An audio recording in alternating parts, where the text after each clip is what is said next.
आपण जर बघितलं तर संपूर्ण महाराष्ट्रामध्ये जे बीडचं प्रकरण होतं ते आज खऱ्या अर्थाने ढवळून निघालेलं आहे। कारण जे हत्येप्रकरणी देशमुख यांच्या हत्येप्रकरणीचे जे फोटो आहेत ते व्हायरल झाले आणि त्यानंतर एकूणच संपूर्ण राज्यामध्ये आपल्याला गोंधळ पाहायला मिळतोय किंवा खळबळ उडालेली आपल्याला या ठिकाणी पाहायला मिळते। मात्र या संपूर्ण प्रकारावर मनोज जरांगे पाटील यांची काय प्रतिक्रिया आहे ती देखील महत्त्वाची आहे। पाटील, काय सांगाल? जे फोटो आहेत ते व्हायरल झाले आणि या व्हायरल फोटोवर तुमची काय पहिली प्रतिक्रिया आहे आणि काय षडयंत्र या सगळ्या मागे तुम्हाला वाटतंय? हे सगळं षडयंत्र कट हे सगळं धन्या मुंड्यांनीच रचलेलं आहे। कारण त्यांनी जाहीर सांगितलेलं आहे की हे माझे लोक आहेत। बांधावर भांडणं लागल्यावर नाही का लोक बोलतात की हा मॅच बांध फोडा कर, तुला काय करायचं। तशा आविर्भावात तो बाईट देत होता चष्मा घालून। हाय तर हाय मा आहे तो, हाय तर हाय, मग काय करायचं आता, अशा भाषेत बोलत होता। याच्यापेक्षा सरकारला त्याला आरोपी करायला काय पुरावा पाहिजे?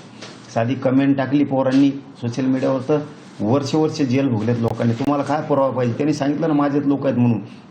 आणि इतकं वाईट वाटतं ना हे बघताना आता देशमुख कुटुंबाचे किती हाल असतील आता। त्यांच्या आईचे, संतोष भाईच्या भावाचे, बायकोचे, संतोष भाईच्या मुलाचे, मुलीचे किती हाल असतील। आपल्या बापाला कसं मारलं, ही नीच पैदास कशी पैदा केली असं नाही। अहो गँगवॉरमध्ये सुद्धा असं मारलं गेलं नसेल राव कोणाला, गँगवॉरमध्ये सुद्धा असं मारलं गेलं नसेल। अरे तोंडात मुक्तावण्याचे फोटो आले। धन्या मुंड्या कशाला पाळतो रे? क्रूरनी पाळलेस तू ही, आणि एक दहशत पसराव म्हणून तुम्हाला कुणी खंडणी मागताना बोलू नये, तुम्हाला कुणी खून केल्यावर बोलू नये, गुन्हे दाखल होऊ नये म्हणून दहशत पसराव म्हणून हसत येत। अरे धन्या मुंड्या, तू जातीचे लोक मारले, ते बिचारे गरीब होते गप बसले रे। तू मराठ्याचे उगत नाट लागला। तुला संतोष भाईचा सुद्धा खून दाबायचा होता, तुला दाबायचा होता, तो पाचवायचा होता, पण ह्यो पठ्ठ्या मनोज जरांगे जिवंत होता तिथं। हो, तुला ते खून दाबू दिलं नाही। तुम्ही किती मंत्री, 2 असा नाही तर 5 असा, तुम्ही मंत्री असताना तुमच्या लोक जेलमध्ये साडलेलं दाखवून येऊ मनोज जरांगे। तुम्ही माज करतात का? माजुरड्या हो, तुमचे माज मस्तीच उतरणार आहे। आतापर्यंत जे ते फक्त आरोप होत होते, मात्र आता जे प्रकरण समोर आलंय, आता फोटो देखील समोर आलेत। आतापर्यंत मागणी होती फक्त त्यांनी मंत्रिपदाचा राजीनामा द्यावा, आता त्याच्या पलीकडे काय मागणी तुमची असणार आहे? त्यांनी 302चा आरोपी व्हावा धन्या मुंडे।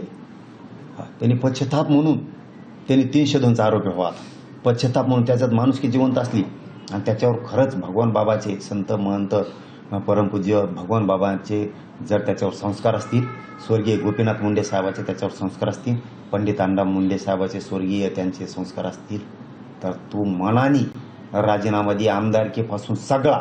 आणि तू यशवंतराव चव्हाण साहेबाच्या जसं समाधीजवळ जाऊन आत्मक्लेश करते तसं आत्मक्लेश कर आणि जेलमध्ये जाय। मी मागणी नाही करत राजीनामा द्यायची तुझी, मी मागणी नाही करणार। कारण खुनाचा गुन्हा धनंजय मुंडेवर दाखल व्हावा। तू 2 मंत्री राहा नाही तर 5 राहा, आमचं काय होऊ शकत नाही। आणि तुम्हाला काही गिनिता नाही, मी मोजिता नाही। तुम्ही किती असं माझ्या जातीतच एवढी ताकद आहे तुमची मिशा उतरायची आणि उतरणार आहे। पुढच्या काळात तुम्ही नुसतं वाटा जा।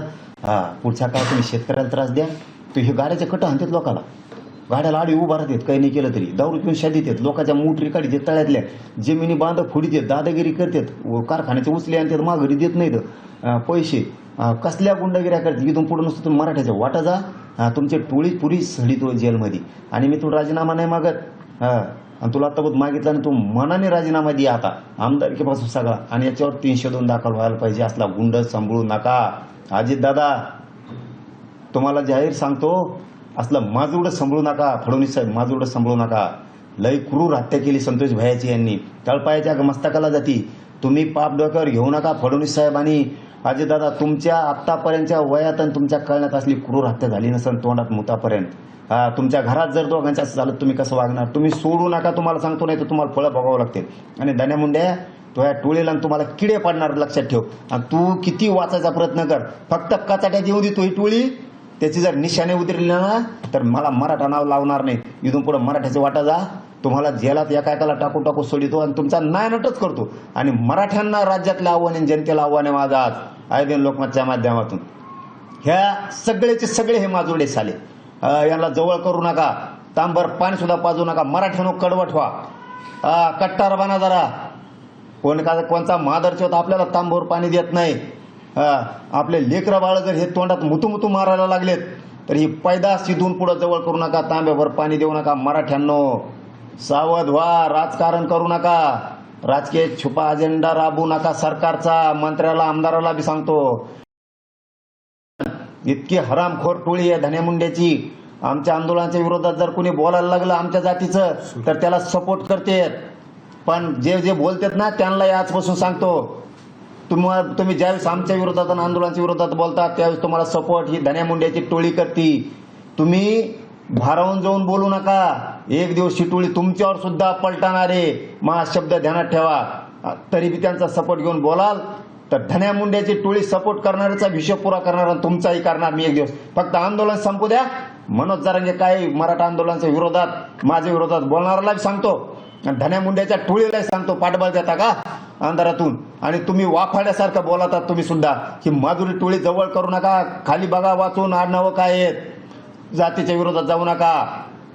तुमचं आणि माझं काय असेल तर तोंडात हाना येऊन तुम्हाला सांगतो जाहीर, या माधुरी टोळी आपल्या आपल्यात फूट पाडती.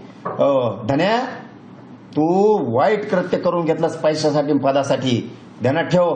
आणि अजित दादाला आणि यांना जाहीर सांगतो, फडणवीस साहेबाला, याला लाथ मारून बाहेर काढा. माधर चौथांना ठेवू नका. असल्या तळपायाच्या मस्तकाला चालली इतकी क्रूर हत्या असती का? कुठं क्रूर हत्या असती का?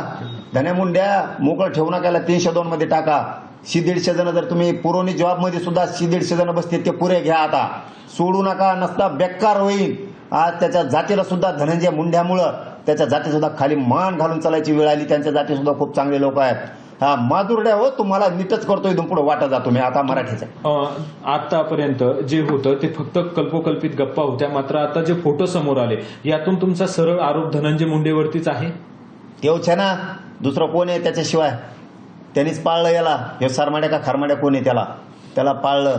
पाप केलं. किडे पडून मारणार ही साली टोळी रात नाही. आणि महाकाच्या तुमचं वाचतच नाही. तुम्ही नुसतं वाटत जमा नाही. इथून पुढं यांचे इतके माजुडे लोक आहेत, इतके माजुडे, दारू पिते, शादी देत, गाड्याच्या कट आणतात, लोकांच्या गाड्याला उभा राहतात, लोकांच्या तळ्यातले मोटरी फेकून देतात, जमिनी बळकी देत, प्लॉट बळकी देत, पुरी छेडछाड करतात. ते सरमाड्या खारमाड्याचं पोरगा ते हरामखोर पायदास तिकडे छेडछाड करून बलात्कार करून तिकडे सोलापूरला बसले. हे कारखान्याचे पैसे जर आणले मी कोणाच्या तर माघारी देत नाहीत. इतके गुंडगिरी करते ते, जमिनी बळकी देत. इथून पुढे तुम्ही नुसतं मराठ्याच्या वाटा जा. मराठ्यांनी बी कचाकच गुन्हे दाखल करा. भेऊ नका यांना. गरीब असलं तर मनकाडात टाका दे. छत्रपती शिवरायांचे कट्टर मर्द मावळेत आपण. हा जगायचं तर वाघाप्रमाणे जगायचं. त्या माजुड्या टोळीला इथून पुढे सगळे सारखे येतात. हरमखोरा अवला दिया यांना जवळ करायचं नाही. इथून पुढं पाणी सुद्धा पाजायचं नाही. महाराष्ट्रातल्या प्रत्येक शहरात सुद्धा सांगतो, शहरात सुद्धा यांनी मचमच केली ना, यांना हाता घालून काढा मादरच्या होताना. हा यांनी आपला संतोष भाईचा तोंडात मुतू मारले. असल्या पैदाशी ह्या धनंजय मुंड्याने पाळल्या. ह्या जातीला कलंक लावला. त्या वंजारी जातीला यांनी मादरच्या होतानी. हा हे पैदाशी असल्या आता इतकं तोंड खराब व्हायलंय. तुम्हाला सांगतो यांना नीटच करतो मी आता. हा पुढच्या काळात तुम्ही मराठ्याचं कसं वाटत जाताना बघतो तुमच्याकडं. हा हाय तर किती चिमुटभर तुम्ही साले. आम्ही फक्त उठाणात म्हणून. हा नसतं तुमचं ना असं टांग. तुम्हाला आता सांगतो वेळ आलं. हा मराठी काय करू शकतात ना. हा धने मराठी काय करू शकतात ना तुला कळत. हा तो मराठ्यांना नाद नव्हतं लागायला पाहिजे. तो चूक केली. तो जातीचे खून केले. ते गरीब लोक होते बिचारे बोलले. हा तो संतोष भाईचा खून केला. तुला वाटलं मराठ्याचा खून पाचावा. आईदा मनोज जरांगे जिंदा आहे ना पठ्ठ्या. हो शेर आहे तर वर ना. हा तुम्हाला पाणीच पाजणार सगळ्याला. तुम्हाला ह्यो बी खून पाचवायचा होता संतोष भाईचा सुद्धा. दहशत पसरायची होती तुम्हाला ही खून पाचून. तू मराठ्याचे उगत नाही लागणार रे. मराठी लय कलाकार आहेत. हा गरीब आहेत पण एकदा दांडकं उचललं ना हा भुई सपाट करतात. हा इथून पुढे नुसतं मराठीचं वाटत जा तुम्ही. आणि अजित दादा तुमचं नाव मी अगोदर घेतलं नाही. फडणवीस साहेब तुमचंही घेतलं नाही. लात मारून याला बाहेर काढा. नसता तुम्हाला सुद्धा आता सामोरं जावं लागणार. अत्यंत तीव्र भावना मनोज जरांगे पाटील यांच्या होत्या. आपण जर बघितलं तर कडक शब्दात त्यांनी इशारा देखील दिलाय. मात्र मी फक्त त्यांचं धनंजय मुंडे यांच्या राजीनाम्याचीच मागणी करणार नाही तर त्यांच्यावर खुनाचा देखील गुन्हा दाखल करावा अशी त्यांची मुख्य मागणी. अविनाश कानडजे, न्यूज 18 लोकमत, छत्रपती संभाजीनगर.